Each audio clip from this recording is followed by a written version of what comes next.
नमस्कार, मैं सुजल दवे। मैं कई बार कह चुका हूं और यहां तक कहा है कि इस बात को कागज में लिखकर कागज अपने घर की अलमारी के लॉकर में रख लो। 10 साल बाद पढ़ना तो कागज में लिखी बात सही मालूम पड़ेगी। याद रखिए, मैंने कहा था कि इस देश को कोई नेता नहीं पर सही मायने में अदालतें चला रही है। जब भी सरकारें विफल होती है और लोगों की दुविधा बढ़ती है तब अदालतें मैदान में आती है और सरकार को आदेश जारी करके जिसके चलते लोगों को सुविधाएं मिल जाती है। अब भी आप इस बात को नहीं मानते, आपको ज्यादा दूर जाने की जरूरत नहीं है। पिछले 2 महीने में गुजरात हाईकोर्ट ने जो फैसले दिए, केवल आप उसका अध्ययन करेंगे तो पता चल जाएगा। सरकार की मंशा सुविधा देने की होती ही नहीं है। अदालतों के फैसले के कारण आपको सुविधा मिल रही है। यह है अहमदाबाद का नरेंद्र मोदी स्टेडियम। अभी भले ये खाली हो, पर 2 महीने पहले यहां रौनक हुआ करती थी। पहले तो इसका नामकरण हुआ और बाद में आईपीएल के मुकाबले भी हुए। स्टेडियम का नया नया नामकरण हुआ था तो सर्वशक्तिमान को खुश करने का मौका भी था।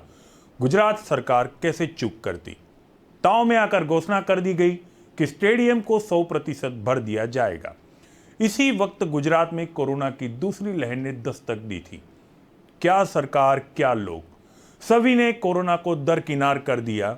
मीडिया ने इस पर अपनी जिम्मेदारी निभाई तो सरकार को मजबूरन 50% दर्शकों से काम चलाना पड़ा। कोरोना के लिए तो ये 50% भी काफी थे। हंगामा हुआ तो मैच रद्द किए गए पर देर हो गई थी। कोरोना ने अपना काम कर लिया था। गुजरात में तेजी से कोरोना फैल गया। आलम यह हुआ कि गुजरात मॉडल बेनकाब हो गया। दुनिया में जिस विकास मॉडल की डंके बजाए जाते थे वहां एक बेड मिलना मुश्किल हो गया। लोगों को ऑक्सीजन नहीं मिल रहा था, इलाज नहीं मिल रहा था। अस्पताल के बाहर एम्बुलेंस की कतारें गवाही दे रही थी कि स्वास्थ्य की सुविधा के नाम पर सरकार ने केवल आपके साथ छल ही किया है। चारों ओर अफरा तफरी का माहौल था। आखिरकार गुजरात हाईकोर्ट में एक जनहित की याचिका दाखिल हुई और अदालत के कड़े तेवर के बाद लोगों को सुविधा मिली। पिछले 2 महीने में हाईकोर्ट ने कई ऐसे अहम फैसले दिए जो लोगों के लिए सुविधा बन गए और कोरोना को नियंत्रित करने में कारगर भी साबित हुए। हम हाईकोर्ट के सभी फैसलों को बारीकी से अध्ययन करते आए हैं। गुरुवार को दिव्य भास्कर ने भी विस्तार से इसे छापा है। मैं आज आपको ये बताना चाहता हूं। तारीख 6 अप्रैल 2021, कोविड को रोकने के लिए नाइट कर्फ्यू जारी किया था। बाकी सब खुला था। हाईकोर्ट ने कहा केवल नाइट कर्फ्यू कोरोना को रोकने के लिए पर्याप्त नहीं है। कम से कम 3-4 दिन की तालाबंदी दीजिए। सरकार ने तालाबंदी तो नहीं दी पर नाइट कर्फ्यू की अवधि बढ़ाकर आवश्यक चीजों की दुकानों के अलावा सब कुछ बंद करने के आदेश दे दिए। हालांकि लोगों की आवाजाही पर कोई रोक नहीं थी। तारीख 13 अप्रैल, हाईकोर्ट ने सरकार से पूछा, आपने शादियों में 100 लोगों को इकट्ठा होने की अनुमति दी है पर धार्मिक कार्यक्रमों में ज्यादा लोग इकट्ठा होते जिससे सोशल डिस्टेंसिंग का पालन नहीं हो रहा। तुरंत सरकार ने शादी में शामिल होने वालों की संख्या घटाकर 100 से 50 कर दी और सभी दफ्तरों को केवल 50% स्टाफ के साथ ही खोलने के निर्देश दिए। कोरोना फैल चुका था और रेमडेसिविर की कमी मरीजों में हो रही थी जो केवल सरकारी अस्पतालों में ही मिल रहे थे। अदालत ने कहा सरकार निजी और सरकारी अस्पतालों में भेद क्यों रख रही है, सभी को इंजेक्शन मुहैया कराए। सरकार ने तुरंत आदेश जारी किए और निजी अस्पतालों में भी इंजेक्शन मिलने लगे। थोड़ा मुश्किल से ही सही पर मिलने जरूर लगे। आरटी-पीसीआर टेस्ट कराने की सुविधा गांव और कस्बों में तो थी ही नहीं, जिस पर अदालत ने कहा यह सुविधा हर जगह होनी चाहिए और किन किन शहरों में है सुविधा, किन किन शहरों में, इसे अदालत को आप जानकारी दीजिए। तो सरकार ने पीपीपी मॉडल के तहत ये सुविधा गांव और कस्बों में शुरू करवा दी। तारीख 14 अप्रैल, कोरोना के मरीज इतने बढ़ गए थे कि लोगों को अस्पताल में बेड नहीं मिल रहे थे। हाईकोर्ट ने सरकार से कहा आपके पास बेड की कमी क्यों है, अदालत को यह बताए। सरकार ने दूसरे दिन यानी 15 अप्रैल को जीएमडीसी ग्राउंड में ऑक्सीजन के साथ 900 बेड की हॉस्पिटल शुरू कर दी। वो बात अलग है ओपनिंग के कुछ दिनों बाद भी इलाज शुरू नहीं हो पाया था, पर सरकार ने अदालत को बता दिया कि अस्पताल शुरू हो गया है। अब चलते 21 अप्रैल को। 21 अप्रैल मरीजों में ऑक्सीजन की कमी होने लगी और सरकार ऑक्सीजन की सुविधा उपलब्ध कराने में नाकामयाब साबित हो रही थी। ऑक्सीजन की कमी के कारण कई लोगों की जान जाने लगी। तब हाईकोर्ट ने सरकार से पूछा, आपके पास ऑक्सीजन की क्या व्यवस्था है? सभी शहरों को किस तरह से आप ऑक्सीजन दे रहे? अदालत को ये बताए। जवाब में राज्य सरकार ने 24 अप्रैल को केंद्र सरकार के पास से 1000 टन ऑक्सीजन मंगाया और बांटने के लिए नई कमेटी का गठन भी किया। आप इसे भूले तो नहीं होंगे। अब चलते 28 अप्रैल। 108 में नहीं आने वाले मरीजों को सरकारी अस्पताल में भर्ती नहीं किया जाता था और मरीजों की संख्या इतनी बढ़ गई थी कि मरीजों को 1-2 घंटे नहीं 2 या 3 दिन तक 108 का इंतजार करना पड़ता। इस पर हाईकोर्ट ने सरकार से पूछा, क्यों 108 बगैर अस्पताल पहुंचे मरीजों को आप भर्ती नहीं करते हैं? कॉरपोरेशन और सरकार के नियमों में इतना भेद क्यों नजर आ रहा है? जवाब में दूसरे ही दिन सरकार ने यह नियम रद्द किया और मरीजों को 108 के बगैर भी सरकारी अस्पतालों में दाखिले मिलने लगे। मरीजों की संख्या कम दिखाने के लिए नियम लाया गया था। अहमदाबाद बाहर के मरीजों को अहमदाबाद में भर्ती नहीं किया जाएगा। इस पर हाईकोर्ट ने ऐसे नियम क्यों है सरकार से ये पूछा। क्या अहमदाबाद गुजरात का हिस्सा नहीं है? सरकार ये नियम भी तुरंत बदल दिया और हर किसी को कहीं पे भी इलाज मिलने लगा। अब चलते 31 में बीयू परमिशन के बगैर कई दुकानें, बिल्डिंगें, यहां तक अस्पताल तक चल रहे थे, जिस पर अदालत ने सरकार से बीयू परमिशन और फायर सेफ्टी न हो ऐसे बिल्डिंग की सूची मांगी। जवाब में सरकार ने कार्रवाई शुरू कर दी और ऐसी 1206 प्रॉपर्टी को सील तक कर दिया। अब यहां सोचिए, अगर हाईकोर्ट ने समय पर कड़े फैसले नहीं दिए होते, सरकार के कान नहीं पकड़े होते, तो क्या आपको इलाज मिल सकता था? आज भी आप 108 के इंतजार में बैठे होते। बड़ौदा से आपका रिश्तेदार अहमदाबाद आता और संक्रमित होने पर उसे अस्पताल में से यह कहकर इलाज नहीं दिया जाता कि आप अहमदाबाद के नहीं हैं, हम आपको भर्ती नहीं कर सकते। सोचिए ऐसी स्थिति कितनी भयावह होती। अदालत ने आपको सुविधा मुहैया तो करा दी है, पर आपके लिए काम छोड़ दिया है, और वो काम है सोचने का। आप सोचिए, आपने जिन सरकार को चुना है, क्या वो आपको सही इलाज सही समय पर दे सकती है? क्या ऐसे कदम उठा सकती है? अगर जवाब है तो आपकी यात्रा सुखमय हो, और अगर जवाब ना है तो फिर एक बार कहता हूँ, चिट्ठी में लिखिए, देश को नेताजी नहीं सही मायने में अदालतें चलाती है। मेरी बात लिखी चिट्ठी को आप अलमारी में रख दीजिए और 10 साल बाद पढ़ना, बात मेरी ही सही साबित होगी।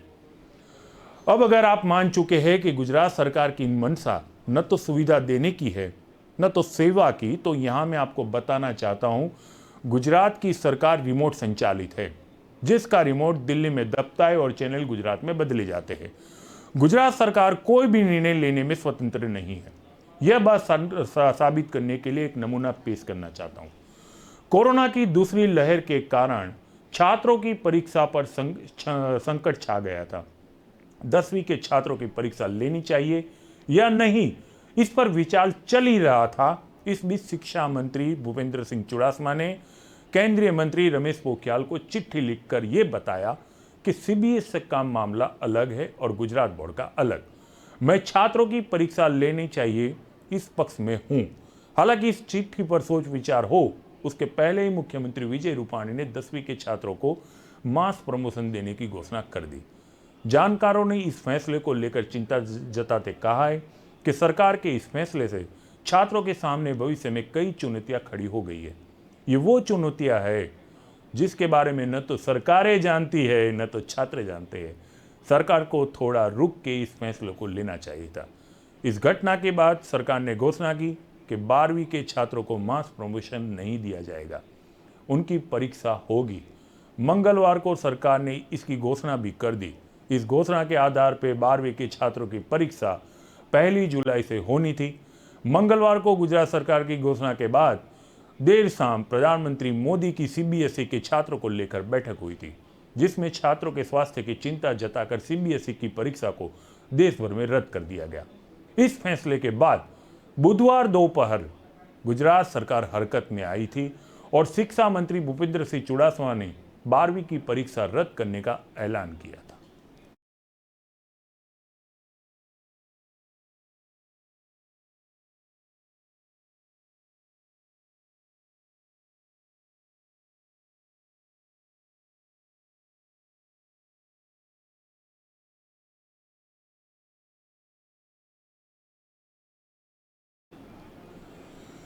परीक्षा लेना न लेना सरकार को तय करना है, पर यहां सवाल ये खड़ा हो गया है कि जिस परीक्षा को लेने के लिए सरकार ने एक दिन पहले घोषणा की थी, उस परीक्षा को सरकार ने किस आधार पर रद्द किया है। अगर सरकार छात्रों के स्वास्थ्य को लेकर इस फैसले को सही ठहरा रही है, तो सवाल ये खड़ा होता है कि जब ये फैसला लिया जा रहा था, तब छात्रों के स्वास्थ्य के बारे में सोचा क्यों नहीं गया था। अगर हाँ, तो जो सोच के आधार पर परीक्षा लेने का निर्णय लिया था उसे सार्वजनिक करे, परीक्षा लेनी चाहिए। और अगर छात्रों के स्वास्थ्य के बारे में नहीं सोचा था, तो सवाल फिर खड़ा हो जाता है कि क्यों। इसका सीधा मतलब है गुजरात सरकार कोई भी निर्णय स्वतंत्र रूप से नहीं ले पा रही है, या यूं कह सकते हैं कि सरकार कोई भी फैसला लेने के लिए स्वतंत्र नहीं है। आप अपनी सुविधा के हिसाब से सरकार की भूमिका आंक कर स्थिति कर लीजिए और अपने दिमाग में फिट कर लीजिए। केवल गुजरात ही नहीं, उत्तर प्रदेश सरकार ने भी 12वीं की परीक्षा रद्द की है।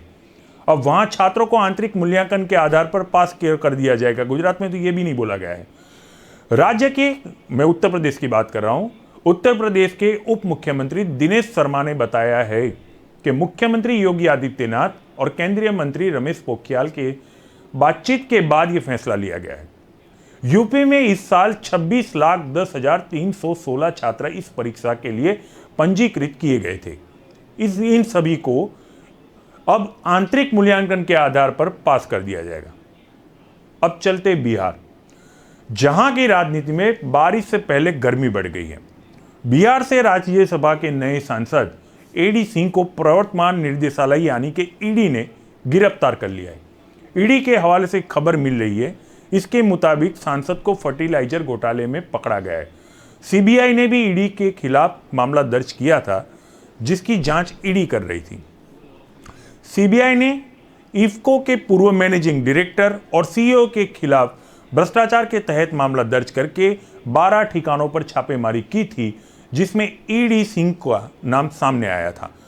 क्योंकि जब यह घोटाला हुआ तब ईडी सिंह दुबई में ज्योति ट्रेडिंग कॉरपोरेशन खाद्य कंपनी में सीनियर वाइस प्रेसिडेंट के पद पर कार्यरत थे। जांच में सामने आया था कि सब्सिडी के नाम पर भारत सरकार को करोड़ों रुपए का चूना इन लोगों ने लगाया था। अब चलते सीमा पार।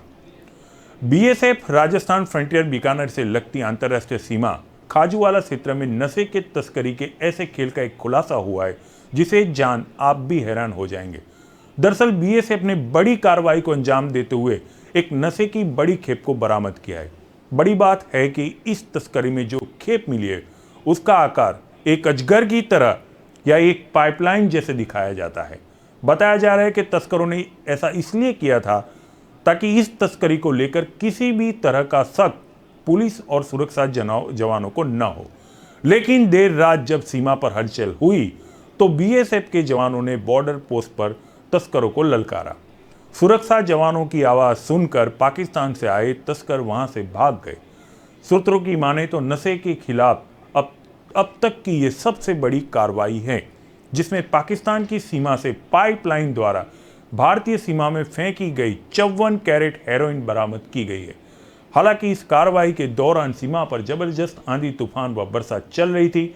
इसका फायदा उठाने की कोशिश तस्कर कर रहे थे। साथ ही उसी का फायदा उठाकर तस्कर भागने में सफल भी हो गए। लेकिन नशे के इतने बड़े अवैध कारोबार की पोल बीएसएफ ने खोल दी है। सीमा क्षेत्र के तेज आंधी तूफान का माहौल कल शाम से ही बन गया था। इसका फायदा उठाकर तस्कर पाकिस्तान की सीमा के पाइप से जरिए 56 कैरेट हेरोइन यानी 630 ग्राम भारतीय सीमा में लेकर आए थे। इसके बाद इसे अलग अलग जगहों पर सप्लाई करना था, लेकिन बीएसएफ आईजी पंकज कुमार के निर्देशन से सजग जवानों ने 56 कैरेट हेरोइन बरामद कर लिया। अब चलते राजस्थान जहां कोरोना संकट से जूझ रहा है, वहीं प्रदेश में चढ़ा सियासी पारा भी अब चर्चा का विषय बना हुआ है। कांग्रेस की गहलोत सरकार की कलह की वानगी अब कैबिनेट मीटिंग में भी दिख गई है। दरअसल बुधवार को मंत्रिपरिषद की बैठक में दो वरिष्ठ मंत्री गोविंद सिंह डोटासरा और शांति धारीवाल आमने सामने हो गए। सबसे बड़ी बात यह है कि ये सब सीएम गहलोत की मौजूदगी में हो गए थे। बता दें कि पहले जहां पायलट खेमे में से जुड़े विवाद सामने आ रहे थे, वहीं गहलोत खेमे में अलगाव के चलते ये सवाल उठाए जा रहे हैं कि आखिर किन जगहों से बीते एक महीने से प्रदेश में सियासी तूफान उठ रहा है। कैबिनेट मीटिंग में एक दूसरे से टकराव में गोविंद सिंह डोटासरा और शांति धारीवाल के बीच तनातनी इतनी बढ़ गई कि दोनों ने एक दूसरे को देख लेने तक की बात कह डाली। मंत्री कह रहे, बता दें कि यूडीएच मंत्री शांति धारीवाल और शिक्षा मंत्री गोविंद सिंह डोटासरा दोनों ही सीएम गहलोत के करीबी है, लेकिन दोनों में संगठन के स्तर पर चल रही खींचातानी पहले से ही सामने आ चुकी है। जानकारों का कहना है कि सचिन पायलट के प्रदेशाध्यक्ष पद से हटाए जाने के बाद से डोटासरा की ताकत को बढ़ी, लेकिन अब संगठन के मुखिया होने के नाते उन पर कार्यकर्ताओं की बात सुनने का दबाव बन रहा है। सचिन पायलट खेमे की ओर से जो बातें कही जा रही थी कि मंत्री कार्यकर्ताओं की सुनवाई नहीं करते, तो पिछले कई समय से डोटासरा की ओर से भी कहा जाने लगा है। कुछ महीने पहले ही डोटासरा का एक वीडियो भी सामने आया था, जिसमें वो कह रहे थे कि प्रदेश अध्यक्ष तो बना दिया है, लेकिन मंत्री जी सुनते नहीं। गहलोत के कैबिनेट में वर्चस्व की लड़ाई भी लगातार बढ़ रही है। डोटासरा ने प्रदेश अध्यक्ष बनने के बाद से उनकी बात मानना कई मंत्रियों की मजबूरी हो गई है, जिसे कई सीनियर मंत्री स्वीकार करने में अनमने से दिखाई देते हैं।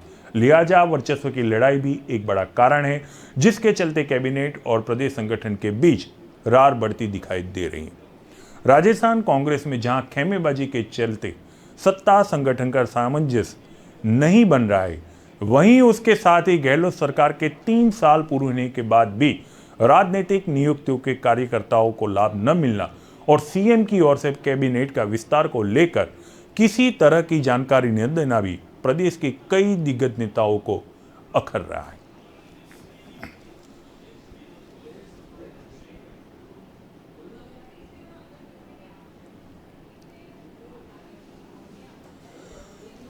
तो ये था एनालिसिस, आप देख रहे थे एनालिसिस। अब फिर से एक बात कहता हूं, कोरोना काल चल रहा है, वैक्सीन पे जोर दीजिए, आप वैक्सीनेशन कराइए, हो सके तो जरूरी ना हो तब तक घर से बाहर ना निकले। आज केवल इतना ही। आप देख रहे थे एनालिसिस। नमस्कार।